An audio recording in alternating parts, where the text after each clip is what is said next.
Et deuxième vidéo de la série. Alors cette fois-ci, donc on va faire un liquide. C'est quelque chose qu'on a, je pense, jamais fait encore dans une vidéo. C'est vraiment pas compliqué. Il y a simplement quelques concepts à comprendre, en fait.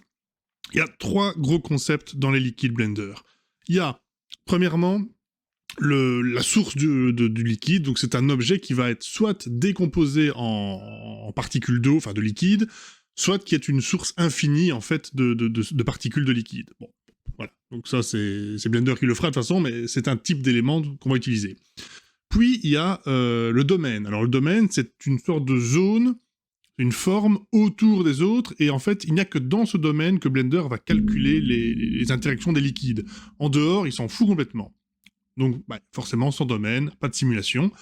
Et le troisième, qui nous intéresse, il y a d'autres choses, mais dans cette simulation ici, ce qui nous intéresse, c'est les effecteurs de type collision. En gros, c'est que dans un domaine, le liquide il passe à travers tout, sauf s'il y a une collision qui a été ajoutée. Et donc là, il peut glisser, rebondir, enfin peu importe. Ce sont ces 3 objets-là que l'on va voir donc aujourd'hui.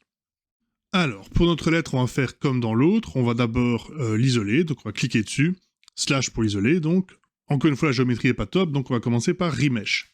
Alors, on remesh. Cette fois-ci, on va le faire en Sharp. Là aussi, on peut modifier. Une fois qu'on est satisfait du résultat, on va l'appliquer. Donc on a maintenant un quadrillage, donc j'applique le modifieur. Et on va en fait donc faire un vase avec notre lettre L. Donc c'est pour ce faire, on va en fait appliquer un modifieur Solidify. Alors attention qu'il doit être positif, donc c'est pas à l'extérieur, mais il doit en fait créer une cavité à l'intérieur. Et on va le mettre complexe, parce que sinon j'avais des trucs bizarres au coin, donc comme ça il calcule parfaitement un intérieur. On va appliquer, et on va du coup enlever la face du dessus et la face intérieure, pour qu'on puisse justement verser le liquide là-dedans. Donc on efface les deux.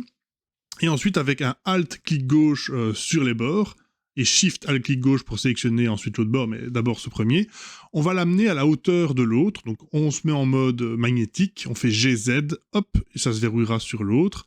Et puis ensuite, donc Shift Alt clic gauche, on a donc 2 bords. Et on va faire F3 pour faire un bridge entre les deux, donc il va nous faire automatiquement des faces. Le L est donc maintenant une forme physique, avec un volume, donc on peut faire notre source d'eau, donc c'est une simple sphère, que l'on va venir placer au-dessus du L, donc GZ ensuite pour le monter.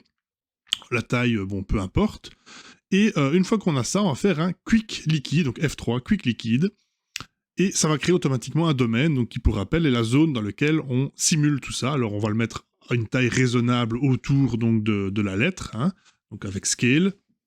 Et une fois que ce domaine est fait, on va cliquer sur notre petite sphère, on va aller dans les options donc, de la simulation, et on va lui donner un type inflow, donc en gros c'est une source infinie, c'est un robinet quoi. Donc voilà.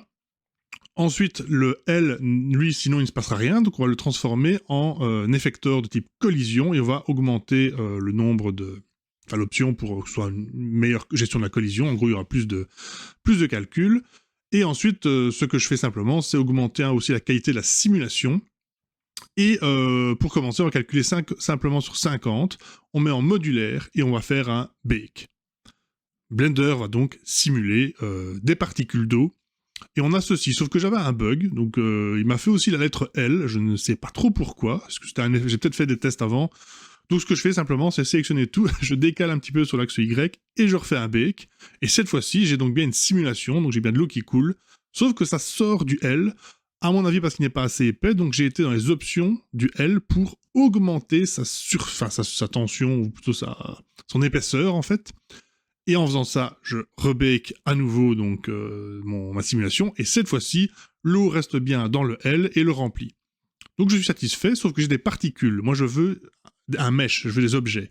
Donc je vais cocher mesh, je vais passer le render en all, et je vais cette fois-ci le faire sur la durée totale de 250 images. Je refais un bake, et à la fin de ce bake, je vais maintenant avoir un modèle d'eau. Donc si j'avance, voilà, j'ai bien de l'eau, mais c'est plus des particules, c'est les formes que je peux utiliser. Quand le remplissage me satisfait, je peux arrêter, et je vais à nouveau appliquer les modifieurs pour avoir des objets, pour valider les modifications, donc pas de retour en arrière, mais au moins j'ai quelque chose d'utilisable, que je peux placer dans ma scène. Je la réagrandis un petit peu, parce que vu que c'était l'intérieur du vase, elle était un peu plus petite que les autres lettres. J'enlève la source qui n'a plus de sens, je pourrais aussi enlever le domaine, enfin cacher tous les objets qui ne servent plus. Et remercions Blender au passage d'avoir déjà fait un matériau. Et nous voilà arrivés donc au rendu final, vous l'avez déjà vu, mais le revoilà donc. Encore une fois, j'espère que ça vous a plu, et donc on enchaîne dès demain avec la lettre suivante. D'ici là, excellente journée à tous.